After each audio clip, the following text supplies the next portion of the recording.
To simplify the calculation of the probability, or equivalently the cross-section, because both are proportional to each other, let's assume that electrons are actually distinguishable particles, and therefore we don't take into account the exchange term, we just have the direct term in the amplitude, and we need to take its modulus squared.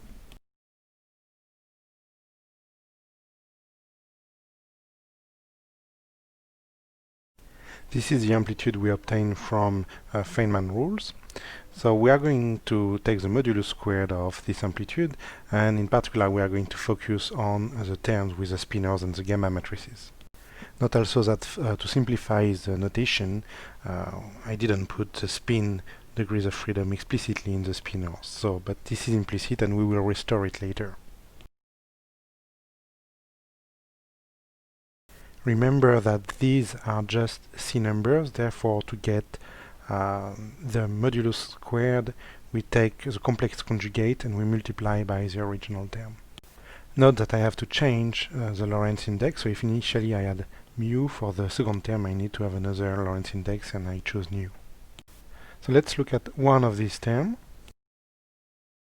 Remember some basic properties of spinors and gamma matrices.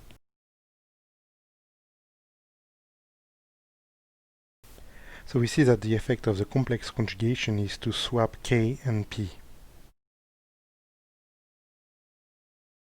The brackets here are not necessary, but they are just here to remind us that these are just C numbers.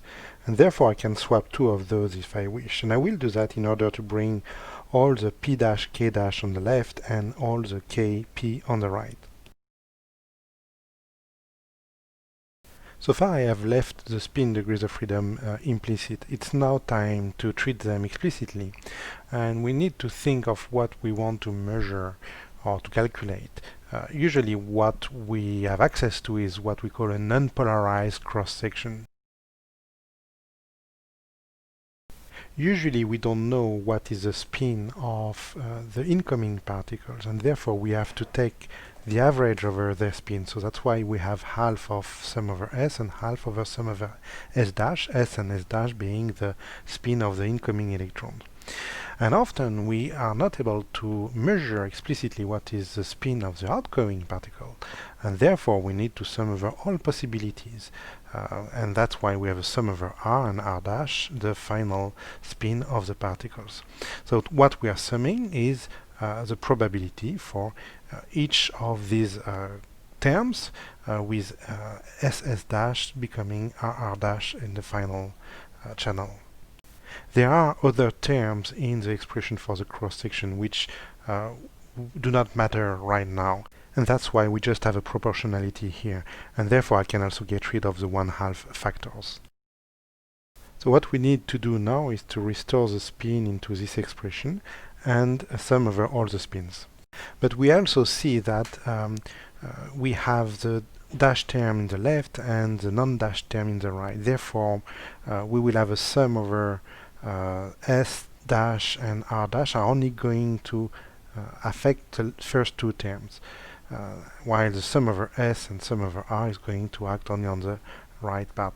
So this is just a product of two terms which are very similar. So we are going to only consider one of these terms. Remember that these are line spinors, column spinors, and 4x4 matrices. It's convenient to express this product of spinors and matrices in terms of their elements, so using Einstein's summation convention. Whenever two indices are repeated, they are summed over. Once we have done that, we see we just have numbers, and we can take one of these numbers and put it on the other side if we want. So we see that we have A, B, B, C, C, D, D. So that's like a product of matrices. However, the last term is also A, like the first one. So we have a big matrix, and we are summing over elements which have the same line and the same column. Therefore, we are just taking the trace of this big matrix. We can now use one of the properties of the spinors in order to calculate these terms.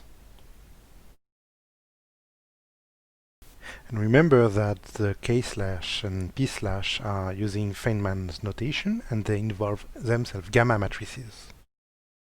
The trace only acts on spin degrees of freedom, and therefore K and P are just numbers as far as spin is concerned, and they can be taken out of the trace.